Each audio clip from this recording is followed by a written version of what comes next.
안녕하세요. 법인 컨설팅을 전문으로 하는 싱크텍스의 이상호 세무사입니다. 오늘은 3월 법인세 신고 시 대표님께서 체크하셔야 하는 필수사항, 필수 체크사항 5가지를 준비해 보았습니다. 이 5가지는요, 기장세무사님께서 알아서 챙겨주시겠지 하시다가는 반드시 낭패를 보실 겁니다. 왜냐면 이건 알아서 챙겨주실 수도 없고요. 기장세무사님도 사람인지라 혹시나 실수할 수도 있고요. 또는 회사에서 반드시 이야기해 주셔야 반영할 수 있는 그런 성질의 것들이기 때문에 대표님께서 반드시 먼저 챙기셔서 크로스 체크를 반드시 해 주셔야 하는 항목입니다. 자, 바로 첫 번째 넘어가 보도록 하겠습니다. 첫 번째 써 있죠. 나올 줄 알았다 가지급금입니다. 자, 가지급금이라고 제가 체크를 해놨는데 정확히 어떤 걸 보셔야 하냐면요. 저희가 법인세 신고라는 게 결국은 21년 1월 1일부터 12월 31일까지의 어떤 그런 영업적으로 기록들을 회계적으로 기록하고 또는 재무제표를 만들고 또 법인세를 산출하는 과정입니다. 그렇기 때문에 당연히 가지급금도요. 1월 1일에 그러니까 작년 1월 1일에 잔액이 만약에 5억이었다고 가정하고 대표님께서 만약에 5억을 추가로 더 가져가셨다고 생각을 하면은 당연히 12월 31일 잔액은 10억이 돼야 되는 겁니다. 단순 산수죠. 거꾸로 1월 1일이 5억이었는데 대표님께서 3억을 상환하셨다 하면 기말 잔액은 2억이 되어야 맞는 겁니다. 그런데 이러한 단순한 산수가요. 사실상은 제대로 체크되지 않고 잘 모르시는 대표님들이 굉장히 많습니다. 그 말이 어떤 뜻이냐면 가지급금이 예를 들어 장부상 10억이 있는데 이게 왜 이렇게 10억이 쌓여 있는지를 대표님께서 캐치하고 계시지 못한 그런 회사가 굉장히 많다는 말씀입니다. 그렇기 때문에 반드시 이번 그 1년에 한 번 정도라도 이 가지급금이 작년 한 해 얼마가 늘었거나 또는 줄었거나 이것들을 반드시 증감 내역을 체크하시고 대표님이 예상하시는 예상치와 가지급금의 12월 31일자 잔액이요. 굉장히 유사하게 맞아야 정상적인 겁니다. 그렇지 않으면 반드시 뭔가 이상이 있다는 거니까 세무사님과 같이 그 잔액을 왜 이렇게 차이가 나는지를 한번 맞춰보셔야 하는 거고요. 제가 실제로 현장에 컨설팅을 굉장히 많이 나가다 보면요. 가지급금이 많은 회사보다 더 안 좋은 거는 대표님께서 이 가지급금이 왜 생겼는지를 전혀 모르시는 회사가 더 안 좋습니다. 왜 그러냐 하면은 이런 겁니다. 본질적으로 가지급금이 왜 발생했는지 그 문제의 원인을 대표님께서 모르시기 때문에 저희가 가서 가지급금 일부를 상환을 해드리는 플랜을 짜도 다시 가지급금이 바로 올라갑니다. 올라가서 한 2, 3년 정도 괜찮았다가 다시 보면 또 한 10억 돼 있고 20억 돼 있는 그런 회사들이 가장 안 좋은 회사고요. 그렇기 때문에 그 법인의 대표님들께서는 1년에 한 번, 지금이죠. 지금 꼭 가지급금의 1월 1일과 12월 31일 잔액이 대표님의 실제로 가져가셨거나 다시 상환하신 금액과 일치하는지를 반드시 확인하셔야 합니다. 자, 이게 첫 번째 가지급금 증감 내역을 체크하자 이고요. 자, 두 번째는 3월 정기 배당이라고 제가 써놨습니다. 3월 정기 배당인데요. 저희가 21년 1월부터 12월까지의 어떤 영업 성과들을 가지고 법인세를 계산하고 실제로 22년 3월의 정기 배당은요 21년과 상관없겠지라고 생각하시는 대표님들이 정말 많이 계십니다. 그렇기 때문에 지금 3월에 가장 흔하게 어떤 일이 발생하냐면요, 기장세무사님이 열심히 우리 회사 결산치고 법인세 신고를 하고 재무제표를 뽑고 이런 세금 신고제를 만들고 계시는데 대표님 혼자서 배당을 쓱 진행하신 겁니다. 이거는 왜냐면 22년 3월에 한 거니까 당연히 우리 기장세무사님 법인세 신고랑 상관없겠지 라고 생각하시는데 그렇지 않습니다. 우리 재무제표 중에 이익잉여금 처분 계산서라는 표가 있는데요. 이 표에 이 22년 3월 정기배당 내역을 반영하도록 되어 있습니다. 그렇기 때문에 3월에 혹시 정기배당을 이미 실행하셨거나 또는 실행할 생각이신 대표님들께서는 그 내역을 반드시 기장세무사님께 통지해 드려야 기장세무사님께서도 그에 대해 적절하게 이제 조정을 해 주시겠죠. 그렇기 때문에 두 번째 사항은 정기배당 조심하자입니다. 세 번째입니다.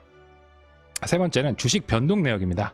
이 부분도 마찬가지입니다. 21년 한 해 동안 만약에 우리 회사 주주들 간의 증여가 있었거나 양도가 있었거나 또는 증자 감자 아니면 뭐 신주 발행이죠. 제3자가 들어온 신주 제3자 발행이 있었거나 이런 지분 구조상의 어떤 변화가 있다면 반드시 기장세무사님께 이야기를 한번 드려야 되는 겁니다. 예전에 이야기했다고 지금 뭐 다 기억하시겠지가 아니고 한 번 정도 더 체크를 꼭 해보셔야 될 겁니다. 왜냐하면 이런 주주 간의 거래는 법인의 장부에 안 드러나는 경우가 많습니다. 주주 간의 양수도 했다거나 주주 간의 증여 거래를 했다는 것은 그 회사의 재무제표상 기록되는 것이 아니기 때문에요. 기장세무사님들이 빠뜨릴 수밖에 없죠. 회사가 말 안 해주면 빠뜨릴 수밖에 없는 구조이기 때문에 꼭 이런 주식 변동 내역이 있다면은 반드시 기장세무사님께 알려주시고 크로스 체크 하시는 걸 추천드립니다. 자, 네 번째 넘어가도록 하겠습니다. 네 번째는 세액공제입니다. 세액공제란 어떤 거냐, 어떤 걸 체크하셔야 하냐면은 저희 나라 법인세 구조는 이렇습니다. 예를 들어 매출이 100억이고 비용이 한 80억 정도 썼습니다.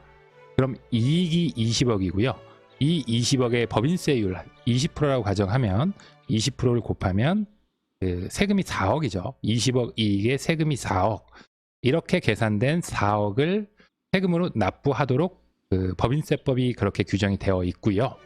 여기에 똑같은 4억, 그 20억 이익에 4억 세금 구조라도 국가가 장려하는 어떠한 행위를 한 기업들은 세금을 감면 또는 공제해 주겠다는 특례가 있습니다. 이걸 조세특례제한법이라고 부르는데요. 이 조세특례제한법 중에 우리 대표님들께서 꼭 먼저 한번 해당 사항이 있을 것 같으시면 기장세무사님께 한번 여쭤보시는 것도 나쁘지 않습니다. 가장 쉬운 포인트는 세 가지 포인트가 있습니다. 우리 회사가 세액공제를 받을 수 있나 없나를 확인할 수 있는 세 가지 포인트. 첫 번째 포인트는요, 고용입니다. 고용이 1월 1일 대비 12월 31일에 증가한 것 같다. 거나 두 번째 포인트, 기계설비 자산. 대표적으로 우리 회사가 21년에 어떤 기계설비를 구매한 게 있다거나, 세 번째는 연구소 또는 연구 전담부서 같이 우리 회사가 연구 활동에 어떤 비용을 지출했다거나, 이렇게 즉 고용, 투자, 연구입니다. 이렇게 세 가지 포인트에 어떻게 우리 회사가 해당 사항이 있는 것 같다고 생각되시는 대표님들께서는 반드시 기장세무사님께 우리 회사가 혹시나 세액 공제 감면을 받을 수 있는 게 있지 않나요? 하고 여쭤보시기 바랍니다. 해당 사항이 있으시면 세무사님께서 잘 반영을 해주실 것이고, 그렇지 않으시면 반영 안 해주실 겁니다. 이렇게 대표님께서 한 번 더 챙겨주시지 않으시면 3월은 세무사 사무실이 굉장히 바쁩니다. 왜냐하면 모든 법인이 거의 일제히 3월에 법인세 신고를 하기 때문에 이렇게 꼼꼼하게 못 봐주시는 경우도 발생할 수가 있고요. 그렇기 때문에 놓치는 경우도 혹시나 발생할 수 있으니까 이런 불이익을 당하시지 않도록 한 번 더 체크하시기 부탁드리겠습니다. 자, 다섯 번째입니다. 다섯 번째는 임원 보수 계약이라고 써 있네요. 임원 보수 계약은 사실상 3월 법인세 신고와는 관련은 없습니다. 그런데 다만 임원들의 보수 같은 경우에는 정기주주총회죠. 보통 3월에 정기주총을 열고 그 정기주총에서 임원들의 보수를 얼마로 하자라고 하는 것이 가장 보기에 좋습니다. 왜냐면 말이 되죠. 회사의 주인은 사실상은 주주이고요. 이들이 주주총회를 개최해서 회사의 일꾼인 임원, 실제 일을 하는 임원들의 보수를 결정하는 것이 가장 그림이 가장 모양새가 나는 그림입니다. 일반적인 그림이고요. 그렇기 때문에 3월 정기주총 때 한번 우리 회사들의 임원들의 급여 보수를 한번 보수의 수준이죠.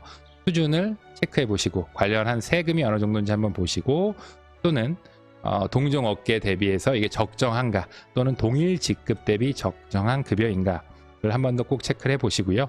그다음에 실제 근무하지 않으시는데 혹시 우리가 보수가 나가지 않았나, 이런 부분들은 3월이 가장 체크하기 좋은 시점이다 라는 말씀을 마지막으로 드리겠습니다. 자, 이렇게 5가지 체크 사항은 대표님께서 직접 챙기셔야 나중에 대표님께 불이익이 가지 않는 항목들입니다. 오늘이 3월 15일입니다. 3월 15일인데요. 이제라도 한 번 더 체크해 보셔서 꼭 이번 법인세 신고도 낮은 세금 꼭 부담하시는 걸 제가 기원 드리면서 이 영상을 마치도록 하겠습니다. 감사합니다.